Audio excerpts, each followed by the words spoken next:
So today, I'll be discussing to you what are the nature of oral communication. So before we proceed to the discussion of what is oral communication, let us first identify the concepts and definitions of communication. So number one, communication comes from the Latin term communis, which means to share in information and feelings. Another one is communication is the transmission of messages via verbal and non-verbal cues. So, hindi lang po verbal ang communication. Pwede din siya sa non-verbal cues. When you say non-verbal cues, it's more on sign languages, pictures, and images. Okay?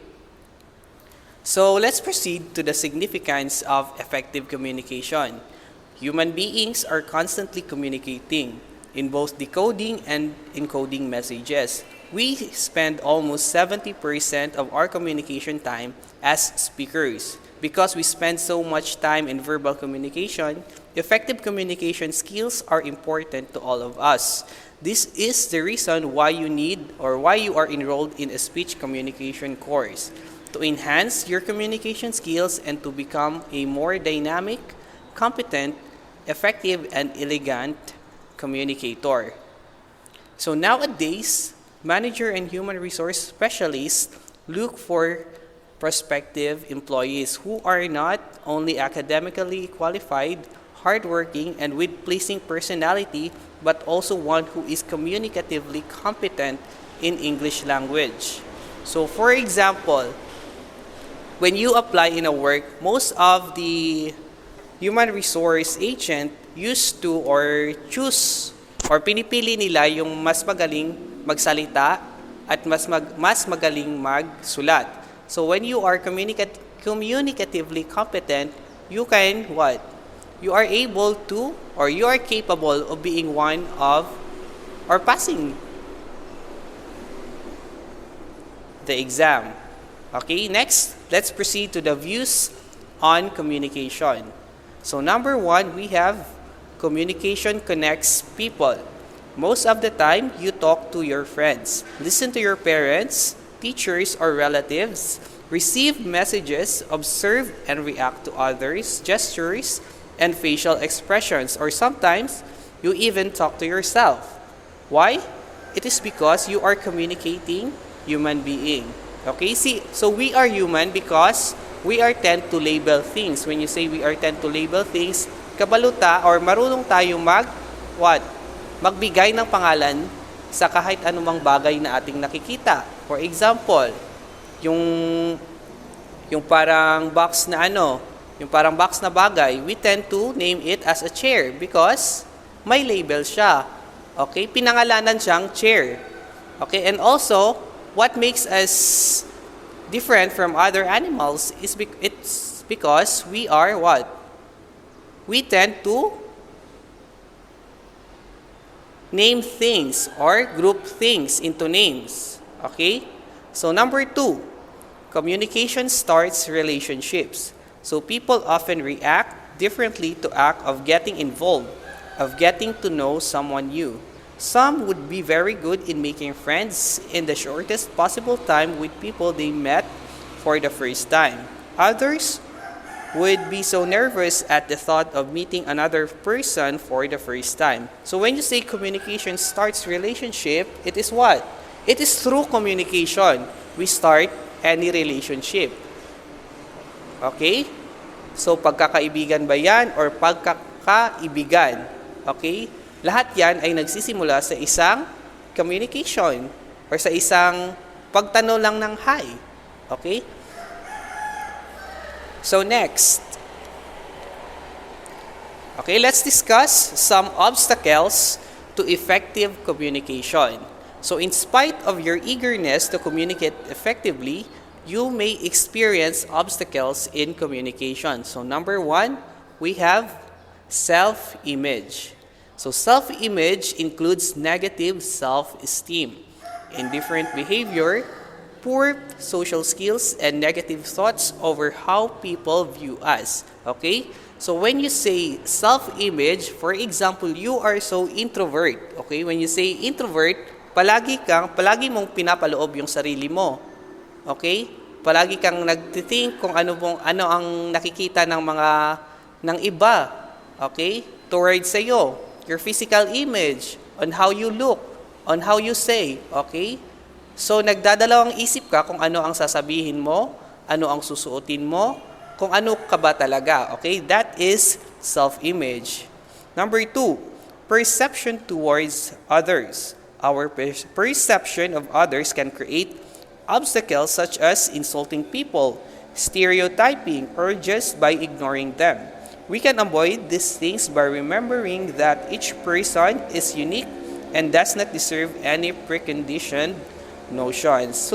So number 2 is all about perception toward others. When you say perception toward others, it's more on stereotyping. So pag sinabi nating stereotyping, ito yung ginajudge mo na ang isang tao na hindi mo pa siya nakikilala. Okay? Ginajudge mo na ang isang tao sa kung ano man ang pagtingin ng iba sa kanila. Okay? That is stereotyping. Isa din siyang obstacle sa effective communication because you cannot communicate to them. Because it is what? You tend to what?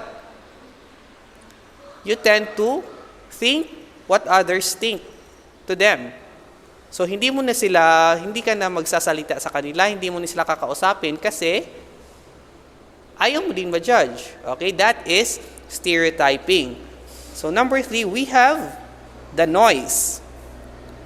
So, the following classification of noise are, number 1, we have internal noise.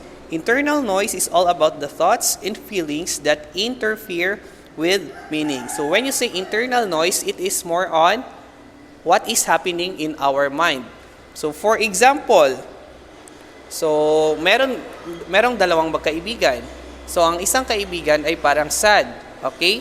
And he or she is lonely, okay? So, ikaw na kaibigan din, anong gagawin mo para kausapin siya? Okay? So, in your mind, you are having what? A thought of asking yourself. So, for example, kakausapin ko ba siya or hindi? Okay? Ano ba dapat ang aking gagawin para kausapin siya? Kasi sad siya. Okay? So, with that, meron siyang what? Meron siyang internal noise. Merong messages na nagko-convey sa iyong mind na kung kakausapin mo ba siya or hindi. Okay?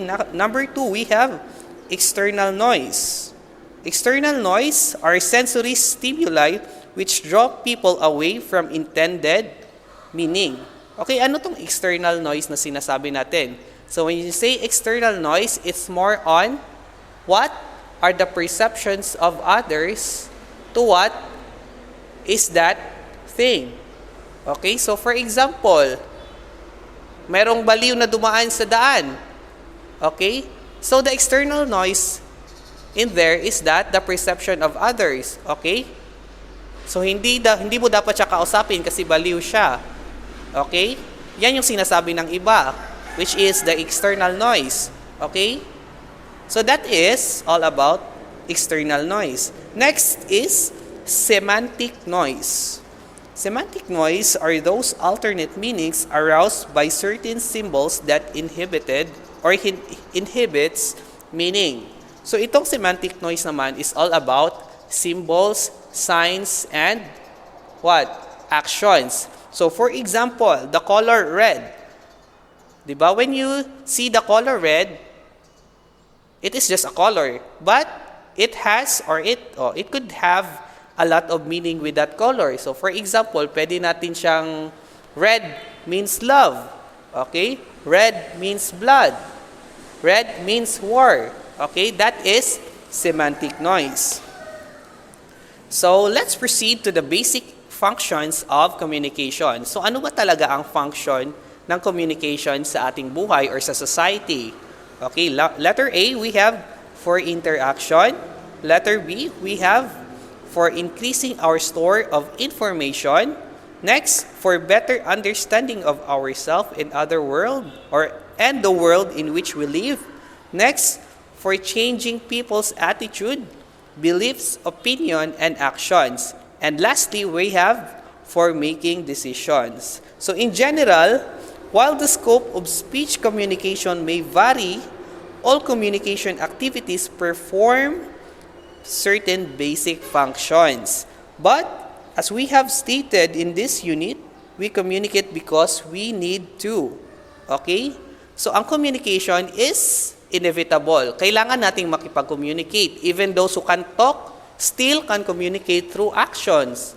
Okay? Even those who can see, can communicate through actions. So, communication is inevitable. Hindi natin siya, what?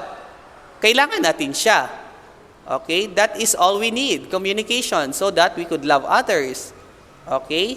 So, ang basic thing talaga ng ating buhay is through communication, which makes us human. Okay? So, that is all for our Unit 1. So, when you have concerns, kung may mga concerns kayo, you can post a comment or you can comment down. Okay? Or you can ask me directly through Messenger. So, thank you for listening and hope this podcast can help you for our discussion. So, we don't need to have a virtual meeting para din, ang podcast ay para din ma-review natin yung ating mga discussions or you can review topics through it. So, thank you and see you or hear you next meeting. So, goodbye.